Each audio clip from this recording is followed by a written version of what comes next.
মানুষের কি কি চাহিদা জানার চেষ্টা আমরা এমনটি করে সব সময় যতদিন পর্যন্ত আমাদের নেতা জনাব তারেক রহমানকে আমরা দেশে ফিরিয়ে না আনতে পারবো ততদিন পর্যন্ত এমন করে রাজপথে থাকবো এবং ধানের শীষের প্রতীকের জন্য আমরা কাজ করে যাব। ধানের শীষ হচ্ছে আমাদের শিরায় শিরায়, যেমন করে আমরা যেমন শিরায় শিরায় রক্ত, আমরা তারেক রহমানের ভক্ত, তাই না? শিরায় শিরায় রক্ত, ধানের শীষের ভক্ত। আমরা ধানের শীষ ছাড়া কিছুই বুঝি না। এই ফতুল্লাবাসী ধানের শীষকে ভালোবাসি। ধানের শীষকে ভালোবাসতে গিয়ে অনেকে গুম হয়েছে, অনেকে খুন হয়েছে, অনেকে বাড়ি ছাড়া হয়েছে, অনেকে সম্পদ লুট হয়েছে। প্রিয় নেতৃবৃন্দ, আমি একটি কথা বলবো আজকে আপনাদের কাছে।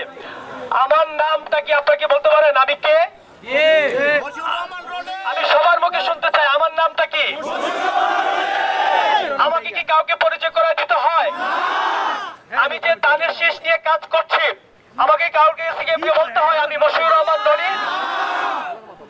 আমি দীর্ঘ 17 বছর আপনাদের পাশে ছিলাম, পাশে থেকে দলের জন্য কাজ করেছি, সর্বোচ্চ ত্যাগ স্বীকার করার জন্য প্রস্তুতি যে এখনো আছি।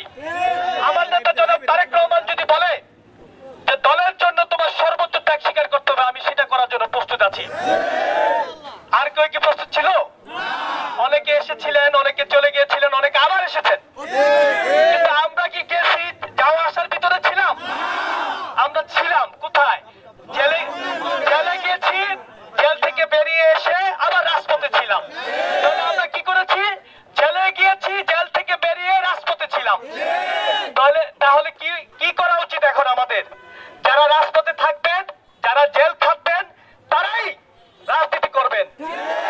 কারণ যারা রাজনীতি করেন তারা জেলকে ভয় পায় না, যারা রাজনীতি করেন তারা রাজপথকে ভয় পায় না, তারা মৃত্যুকে আলিঙ্গন করে রাজপথে নামার জন্য সবসময় প্রস্তুত থাকে।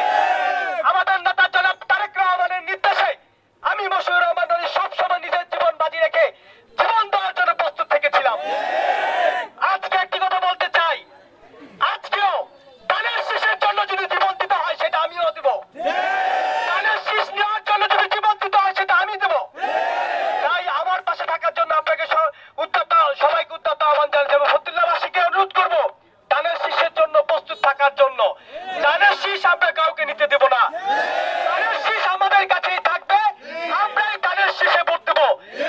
ধানের শীষের জন্য যেমন করে নিজের হাত হারিয়েছি, চোখ হারিয়েছি, অনেকে পাও হারিয়েছে, ঠিক তদ্রুপভাবে ধানের শীষকে আমরা জয়যুক্ত করে দেশনেত্রী বেগম খালেদা জিয়ার একমাত্র সন্তান, আমাদের আবেগের স্থান, আমরা যারা যুবক আছি, আমাদের মনের মনিকোটা যিনি জায়গা করে নিয়েছে আমাদের নেতা জনাব তারেক রহমানকে দেশে নিয়ে এসে